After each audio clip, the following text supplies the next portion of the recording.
অঙ্ক রয়েছে আমরা দেখতে পাচ্ছি, এটা ফিন্যান্স অ্যান্ড ব্যাংকিংয়ের অর্থের সময় মূল্য অধ্যায় থেকে অঙ্কটা। এই অঙ্কটা অনেক গুরুত্বপূর্ণ অঙ্ক পরীক্ষার্থীদের জন্য, এবং যারা বার্ষিক পরীক্ষা অর্ধবার্ষিক পরীক্ষা দেবে তাদের জন্য অত্যন্ত গুরুত্বপূর্ণ অঙ্ক। অঙ্কটাতে কী বলা হয়েছে, জনাব রাসেল একটি ব্যাংক থেকে ত্রৈমাসিক 5% হারে 8 বছরের জন্য 6 লক্ষ টাকা সংগ্রহ করেন।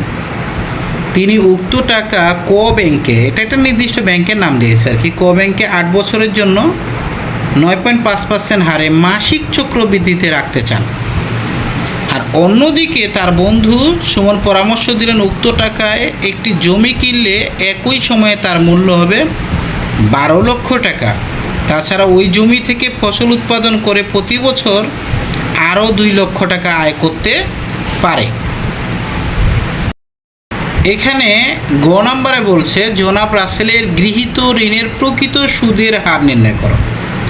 আর ঘ নম্বরে বলা হয়েছে ক ব্যাংক থেকে জনাব রাসেল কত টাকা পাবেন তা নির্ণয়পূর্বক তার বন্ধুর পরামর্শ গ্রহণ করা কি উচিত হবে বা যৌক্তিক হবে কি না বিশ্লেষণ করো।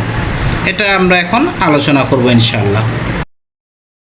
তাহলে আমরা দেখতে পেলাম যে আমাদের গ নম্বরে করতে বলা হয়েছিল যে প্রকৃত সুদের হার নির্ণয় করতে। তা প্রকৃত সুদের হার ওরা লিখে আমি দেখব ই আর সমান 1 + i/m পাওয়ার m -1 ইন্টু 100। তো আমরা সুদের হারকে আর ধরবো কত পার্সেন্ট, 5%। বইয়ে দেওয়া আছে এটা। বার্ষিক সুদের হার i সমান 5×4=20 কেন হলো, কারণ কথাটা তোমরা ভেবে দেখো, ওখানে কিন্তু বার্ষিক সুদের হার ত্রিমাসিক বলা হয়েছে। ত্রিমাসিক মানে কি, 3 মাস পর একবার দিলে বছরে কয় দেওয়া হয়, 4 বার। এই জন্য 5×4=20% করা হয়েছে এখানে, আর 0.20 এখানে বসানো হয়েছে। তাহলে চক্রবৃদ্ধি সুদের সংখ্যা কত, সুদের সংখ্যা m সমানও হবে 4 বার। কেন 4 বার হবে, ওই যে বলে দিলাম ত্রৈমাসিক, নিশ্চয়ই বুঝতে পারছেন। ত্রৈমাসিক মানে হলো বছরে 4 বার দেয়। তো এখন এই যে আমরা এখানে শুধু মানটা বসাইছি, i এর মান বসাইছি, m এর মান বসাইছি, ভালো করে লক্ষ্য করলে দেখতে পাবেন। বসার পরে এটা আর এটা ভাগ দিয়ে 1 দিয়ে যোগ করে 1.05 পাওয়ার 4 ক্যালকুলেশন করে 1 বিয়োগ করার পরে 100 গুণ করলে চলে আসবে 21.55। তাহলে এটাই হবে আমাদের গয়ের প্রকৃত সুদের হার। এরপরে চলে যাই আমরা ঘতে বের করব আমরা ভবিষ্যৎ মূল্যটা বের করব, যেহেতু এখানে ব্যাংকের কথা হয়েছে। তাহলে বর্তমান মূল্য এখানে কত পেয়েছি, 6 লক্ষ টাকা প্রশ্নে দেওয়া আছে, এবং আই সুদের হার কত পেয়েছি, 9.50%। তাহলে এখানে 9.50% মানে শতকরা 100 দিয়ে ভাগ করলে পাবো 0.095। আর m সমান কত পেয়েছি, 12 বার, কারণ এখানে মাসিক বলা হয়েছে। ওইখানে যেমন বলা হয়েছিল ত্রৈমাসিক, এখানে বলা হয়েছে মাসিক। মাসিক বললে বুঝে নিতে হবে বছরে 12 বার। আচ্ছা n হলো সংখ্যা, কত বছর, 8 বছর। 8 বছর ছিল, ওই জন্য 8 বছর দিয়েছি। এবার চলে গেলাম আমার নির্ধারিত অঙ্কে। আর ভবিষ্যৎ মূল্যের সূত্র কি হবে, FV সমান PV 1 + i/m পাওয়ার n ইন্টু, এইখানে কিন্তু m রয়েছে, জায়গায় সংকুলন হচ্ছিল না বলে উপরে দেওয়া হয়েছে।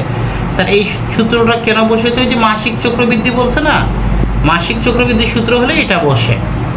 এখন দেখেন PV বর্তমান মূল্য হলো কয় লক্ষ টাকা, 6 লক্ষ টাকা দেখে বসাচ্ছি, i এর মান দেখে বসাইলাম, n এর মান দেখে বসাইলাম, আবার m যে রয়েছে m এর মানও দেখে বসাইলাম। এইখান থেকে মানগুলো বসিয়ে দেওয়ার পরে এইটা রেখে দিয়ে এটাকে পুরো ক্যালকুলেশন করলে আসে এটা 2.1318৯। ক্যালকুলেশন মানে ক্যালকুলেটরে চাপলে এটা চলে আসবে, কারণ এটা গুণ করলে চলে আসে এত টাকা। তাহলে আমরা দেখলাম এনার ভবিষ্যৎ মূল্য ব্যাংকে টাকাটা রাখলে আসতেছে 12,79,134 টাকা।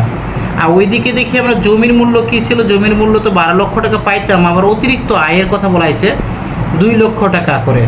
তো 2 লক্ষ টাকা করে যদি আয় হয়, তাহলে দেখে নাও 8 বছরে আয় হবে কত, 2 লক্ষ 8-এ 16 লক্ষ টাকা। আর 2 কত, 16 লক্ষ টাকা। তাহলে 16 লক্ষ টাকা আর 12 লক্ষ টাকা, জমির মূল্য দাঁড়ায় গেল কত, 28 লক্ষ টাকা। তাহলে জমি কিনলে তুমি পাচ্ছ 28 লক্ষ টাকা। আর এদিকে তোমার যদি তুমি ব্যাংকে রাখো টাকাটা পাচ্ছ 12,79,000 টাকা। তাহলে এ থেকে ওই যে রাসেল, বন্ধু রাসেল যে পরামর্শটা দিয়েছিল তুমি জমি ক্রয় করো এবং চাষবাস করো, তাহলে বন্ধু রাসেলের পরামর্শটাই কিন্তু যৌক্তিক, কারণ এখানে অতিরিক্ত টাকা পাওয়া যাচ্ছে। তাহলে যদি এখানে কম টাকা পাওয়া যেত তাহলে আমরা বলতাম তার পরামর্শটা যৌক্তিক নয়। এইভাবেই ঘতে অঙ্ক দিয়ে কোনটা যৌক্তিক নয় বোঝানোর চেষ্টা করে। যেখানে বেশি টাকা পাবো সেটাই আমার যৌক্তিক, আর যেখানে বেশি টাকা পাবো না সেটা যৌক্তিক নয়। নিশ্চয়ই অঙ্কটা বুঝতে পারছো। আরেকবার ভিডিওটা যদি দেখো ইনশাআল্লাহ ক্লিয়ার হয়ে যাবে।